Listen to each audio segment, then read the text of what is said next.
Assalamu alaikum. N'hésite pas à liker cette vidéo et de vous abonner pour aider cette chaîne à partager la voie de la vérité. Merci. Assalamualaikum warahmatullah. Tey nag dafa am waxtaan bu ma bëgg waxtaan ak samay mbokk ndongo daara yi rawatina ñi nga xam ne dañoo bàyyeekoo ci ay daara nekk ci ay internat wala ci yeneen daara yi di jàngale. Seetlu nañ ni ñu mokkal alquran bari nañ lool fonk nañ ko lool Sénégal ñu ngi mokkal alquran bu baax waaye xam-xam dañ koo xaw a ginnaawal tuuti te loolu warut. Dafa am nag ñaari mbir yi ma bëgg a waxtaanee bu ci jiitu mooy nañ fonk xam-xam ginnaaw biñ jàngee alquran ba mokkal ko waaye nañ fexe xam alquran ji li muy wax mooy lan. nañ gëstu tafsir fiqh hadis lugha wàllum naxu yi yëpp nañ ci gëstu ndax yenn saa yi nga daje koo xam ne ndeysaan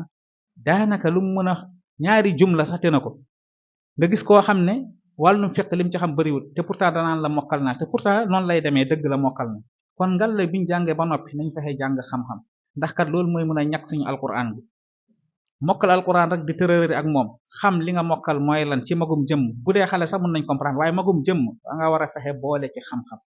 ndax kat boo opté ni da ngay jàngale kat nga rawatina nekk ci daara di jàngale war nga fexe ba sa fiqh ak yeneen mbir yu baree bari dëgër lool te ku ne xam na ni temps bi ñuy yàq ci internet bi ak yi ñuy demee war nañ ko mën a sànq ci suñu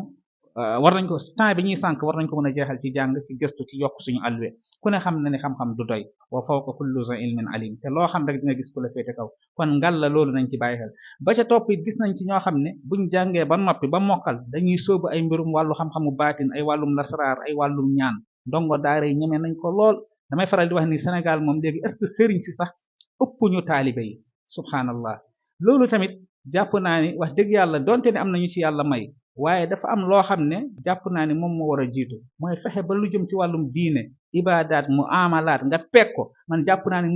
moo gën fuuf gaaw a dugg ci wàllum sëriñtu xam nga sol ay bolog fii tàmbali te am na si ñoo xam ne maazallah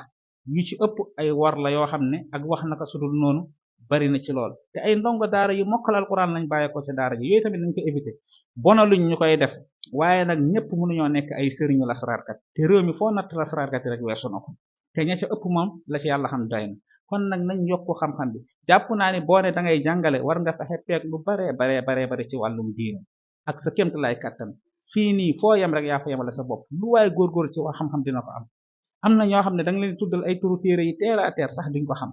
te nee nañ ay jàngalekat dañ te yenn saa yi di nga gis ko ubbi daara fas yéene ko teg ci ay loxo te wax dëgg yàlla buñu demee bay teg daara ci sa loxo war nga fexe lu bari ci wàllum diine nga mun cee gàgganti nit ñi mun cee doxal kon nag lii laa waxoon naa ci waxtaan ak mbokk yi ñu bàyyi ci xel critiqué wu ma kenn waaye dama bëgg rek ñu laayante biir ñu fexe yokk suñu àlluwe yokk suñu xam-xam wassalaamu aleykum wa rahmatullahi wa barakaatu. Assalamu alaikum. N'hésite pas à liker cette vidéo et de vous abonner pour aider cette chaîne à partager la voie de la vérité. Merci.